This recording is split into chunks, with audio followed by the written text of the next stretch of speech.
G'day everybody, where's Wally here? Well, I just stumbled across Woke's channel again today, my goodness. He's complaining about bug spray, contrails, and he cited the Harvard University. And this I'm going to say to you, Woke. Woke, do you ever research anything? I found this in about 20 seconds of Googling.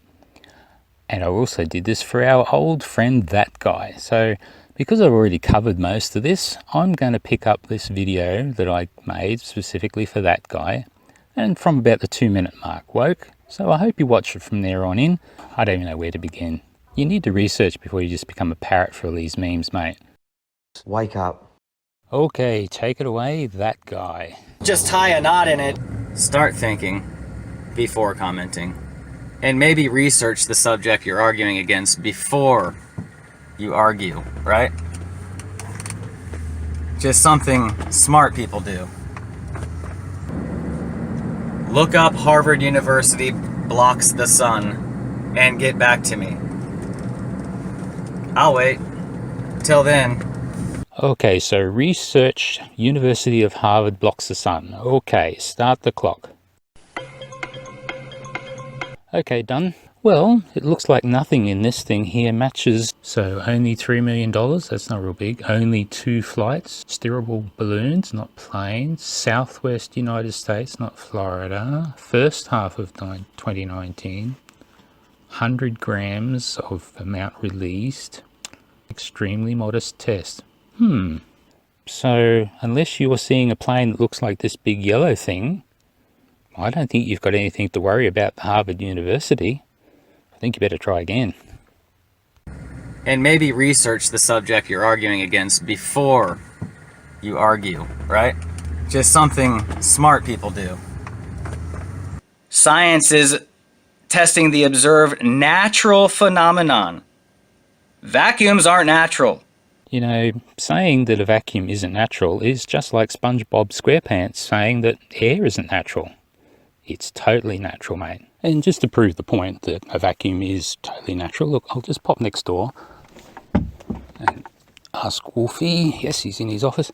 Hey, Wolfie, what is the percentage of vacuum outside the plane at 47,000 feet? You know, if you compare that to down at the ground level. Up at 47,000 feet, the outside air pressure is less than 2 psi. Yeah. And that is just 13% of what we experience at ground level, 14.7 psi.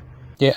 So it's close to a vacuum. And that is the reason why aircraft have to be pressurized when flying at high altitudes, because the human body cannot survive with such low air pressure.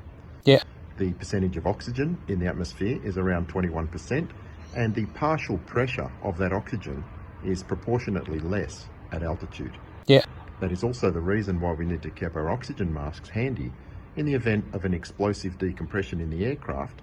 We would go unconscious if we don't get those oxygen masks on within a matter of seconds. Yeah, okay, mate, I've got to get back to work. See ya. Bye. Whew, lucky to get out there alive. That guy can talk the leg off a 9-pot. So, as you can see, a vacuum is quite a natural state on this planet even.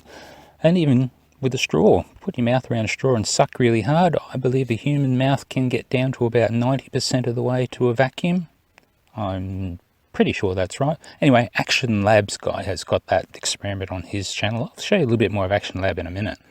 An object at rest will remain at rest for eternity until an outside force is applied. Well, that guy seems like you know a little bit of your physics. An object at rest stays at rest, and an object at motion stays in motion with the same speed and the same direction unless acted upon by an unbalanced force. Very good. So that force, we usually write it as F equals ma. So that guy, where is the acceleration that causes a ball to fall in air, let's say? And why does a helium balloon fall in a vacuum? 3, 2, 1. Actually, check out this helium balloon in a vacuum. Now this guy, Action Labs, he does some great stuff with his little vacuum chamber that he's got. I think he even put some flies in there one day, but I'll let you go and find that. So look what happens when he removes all the air and the balloon, helium balloon, falls down. Put the air back in again and it rises up. What is giving the direction to that movement and why? That guy, come on, you're smart. Oh, they both fell. Self-reported smart. Okay, you think you got an answer for that one. How does my cell phone know to rotate the screen? So the sensor chip is inside the phone, it's buried deep in epoxy and it's isolated from the atmosphere around it. The phone neither goes up nor down, it just rotates in space, and yet the phone knows which way's up, which way's down. That is due to gravity. Just doing a little comment check-in again. And finally, that guy, when you do those segments where you're reading comments, it is so confusing. Can you please put on a Conspiracy Cats-like silly voice so I know who is you? Make you the silly voice, it'll make more sense logically that way. Because when you're reading those things, all of a sudden, you're making sense. And I'm thinking, hey, this guy's actually saying the right thing. Oh, no, he's reading someone else's comment. So please, make the silly voice yours and normal voice someone or the other people, okay?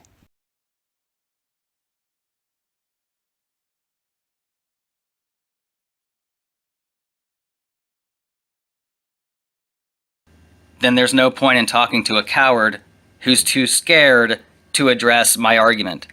He's not blocked. Wally is. Sean Hawkins is now. If you can't have a two-way conversation, that's called Dunning-Kruger. That's called cognitive dissonance. That's called ignorance.